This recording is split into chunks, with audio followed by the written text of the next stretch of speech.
Alright, so this is going to be a film talking about quarters coverage. Going to talk through a little bit about some game clips that I had over the past, really, this cycle. I kind of always try to save some plays and come back to them later on and use them in videos if I feel like there's some good coaching points on them.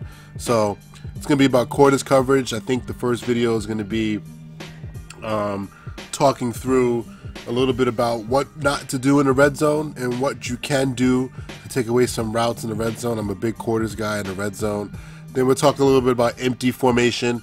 I've always said palms is one of my favorite quarters adjustments, but there's a specific play on offense I want you to look out for, and if you think you're going to get it, you should be aware of it. And then I'll talk through a little bit about some disguise and quarters coverage, how you can combine it with three buzz, and then right before that, I'm actually going to show you one of the adjustments I do to stacks. I said stacks versus quarters is a problem, and I'll explain a little bit of how it could be a problem and how we can use a real-life adjustment to stop it. And I'll show you that in this video. All right, so just sit back, go through these clips. If you got any questions, just write some comments. You guys have been great with that. I'll reply as soon as I can, and I hope you enjoy it, man.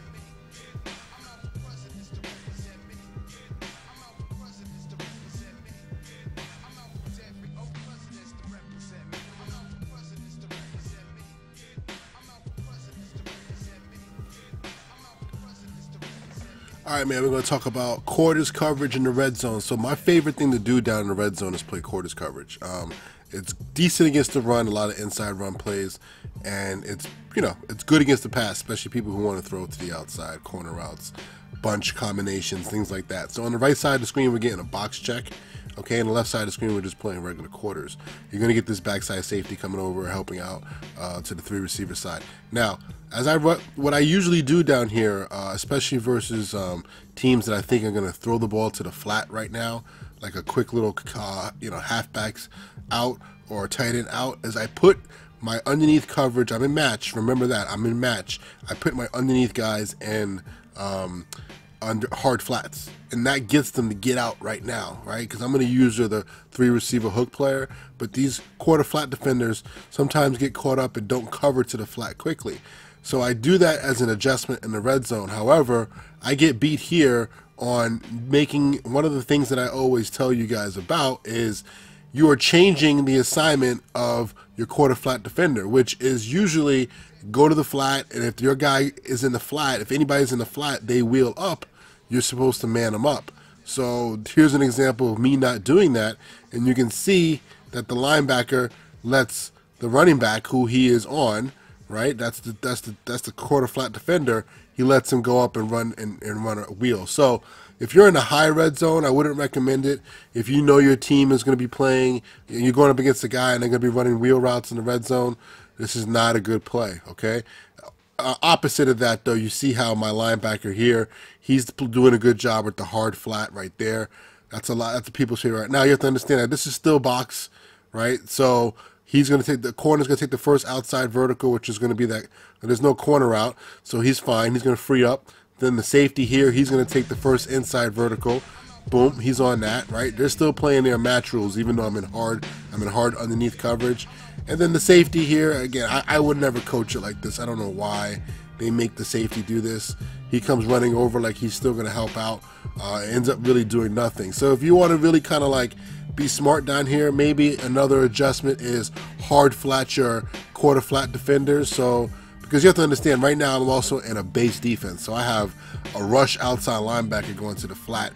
He's not going to be a great dropper, so I want to help him by giving him that hard flat. Same thing with this guy. So maybe next time I do this, if I want to save myself, I just thought about it right now, is this guy is pretty much free to do whatever you want in quarters coverage, right? So you could probably man him up on the running back, just in case he runs this type of route, right? Or even just put him in maybe a quarters assignment. Maybe he'll react to it late, right? But just that has to be done, and that's a screw up, okay? Look at my middle linebacker here. Now you guys know in quarters coverage, I'm the wall player, so I'm supposed to wall this guy coming across, but I don't have to necessarily wall, knowing that there's somebody in the flat over here that he will pick him up late, because he's not going to match him because of my hard flat adjustment. But let's be honest, I think I kind of screwed this up. I should have stayed with this guy. He's going to be kind of open as well, possibly.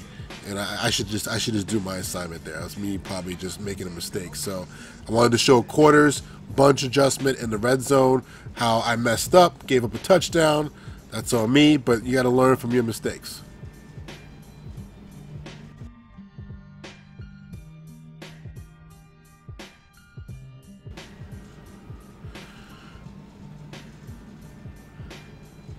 All right, so this play here is going to come out 3rd and 4, empty, okay? Here's the situation. I got Lamar Jackson as the quarterback, okay? So empty, my first defense that I love to run is palms, the palms call. I know that all vertical routes by any of these guys are at least going to be covered by your corner, your nickel, your 2 safeties, and your backside corner, right? I actually end up putting the defensive end in a spy, just because, of course, I'm not a defensive end, a defensive tackle and a spy. Why? Because it's Lamar Jackson, right? I want to make sure if he runs, at least I might have a chance, right? So I do a good job with the user here.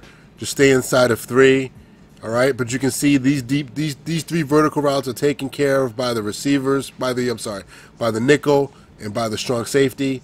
Nice job by those 3 guys, those 2 guys, all 3 really.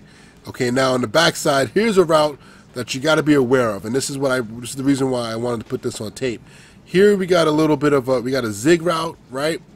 I don't know if that's the original play call, but it's a zig route here, and then the corner comes off because he's in palms coverage, right?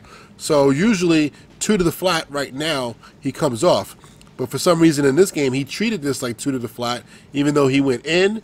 Usually in real life, as soon as he goes in, the quarter flat defender buys this guy. He's going to match him, and he's going to match him back out, which I think he actually does in the game here too. Nope, he doesn't. He just sits there. The thing that I'm worried about if you're watching is that the outside receiver, you know, that safety, he's not in great position. I don't know what happened here. He probably gave up on, he's not thinking it's 2 to the flat. He's thinking he's just playing quarters right now, right? Because he worked in, so he's just playing quarters. And by this corner coming off late, it kind of puts this guy in a bad position. Now he has to go cover number 1 vertical, and as you see, he's late. Anybody who would have seen that and thrown that ball out there, that would have been a touchdown. So just be careful of people who are running zig routes with a vertical route against palms empty, or even against palms in general.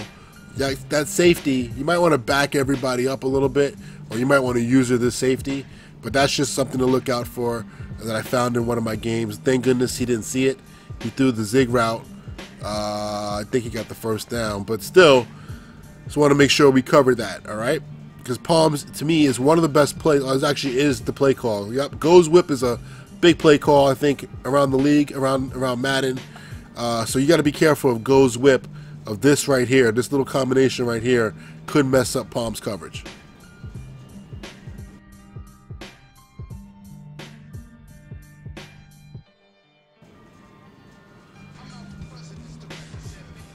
All right, so I'm gonna work quarters coverage here versus, I'm not sure if I'm in palms, I'm in quarters.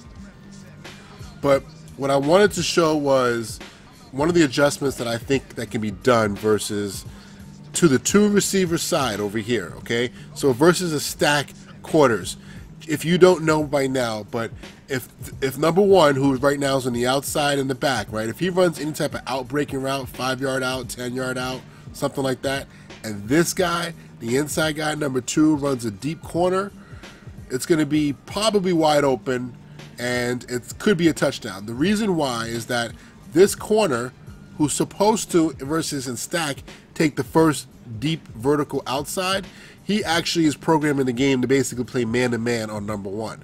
So even if he runs a 10-yard out, I understand why he would stay on that, because that's a deep route, right? But if he runs a 5-yard out, he will still jump it, and then now the corner will still jump it, and then now the strong safety has to go and play the corner route, which he may be out leveraged to. So that's something, just know that anytime you get a 2-man stack, and we're playing stack rules over here, that's one of the weaknesses. People just run bench, it's wide open. So in real life, when you get this type of look, and this is how I'm going to use this in Madden, you can actually end up playing 2-man to this side of the field, right? You got a nickel corner or a dime corner. You got a corner out here, outside corner, and a safety. You could play two-man. And how I would play two-man, really, because you can't really get a lot of adjustments in, I would play more of a quarters man, okay? So I would man up the players that you want on each player. Now, in real life, there's some golden rules to things. Usually the guy that's on the ball is the one going deep. So a lot of times my outside corner is a little bit better. So I'm going to take him and man him up on the guy on the ball, and I'm going to man up the nickel on the guy off the ball. All right, and a lot of times I'll just leave the corner here. He can just sit there because he's still going to cover quarters from inside out.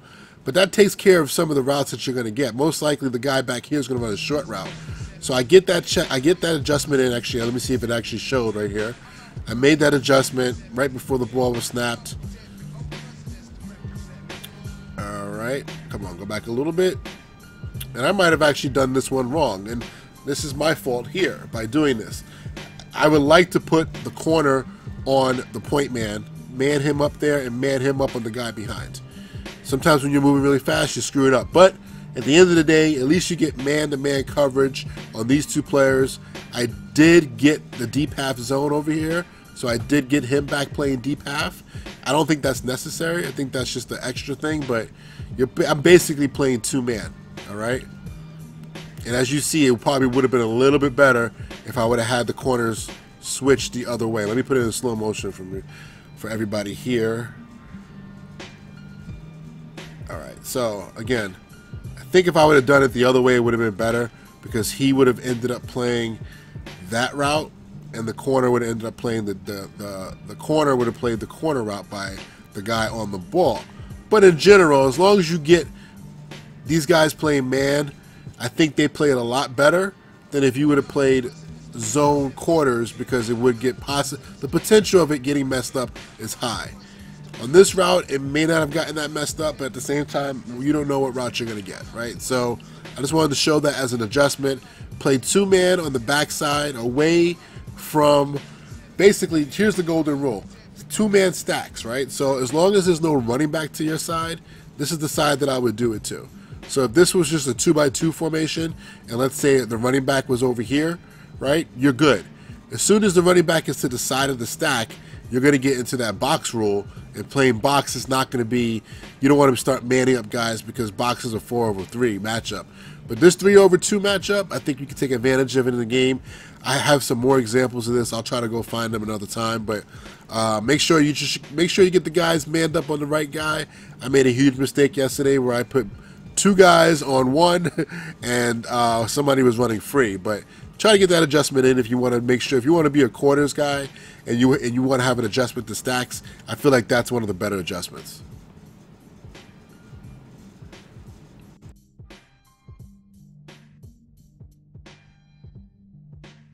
All right, so I want to quickly talk about mixing in 3-buzz and quarters coverage. Okay, so quarters coverage, we know it, we love it. 3-buzz is very similar. Why? Because if you look at the safety that's dropping down, I'm going to not use him. The computer's going to play him. He sits, right, at 10 yards. If you're just looking at these two players, you don't know if this is quarters or you don't know if this is cover 3. Okay, and that by itself can make people get a little bit confused. Now, if you really want to take it to the next level, you take your backside safety. He's a what in 3-buzz? He's a post player. Okay, and this is just 3-buzz. We can do this in 3-buzz seam. I'm not talking about 3-buzz seam. I'm just talking about drops, spot drop cover 3.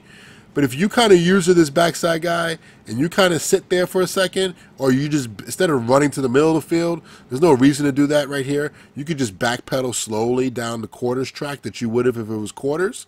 They're not quite sure, and they look similar. Okay, so use your imagination with that. Imagine this is 3-by-1, right? And I call 3-buzz, and this is the safety that's coming down. It's going to look very similar to quarters coverage where the safety comes running over here. It's going to look very similar. So I don't call 3-buzz a lot, but it is a change-up I like to use after I've called a good amount of quarters.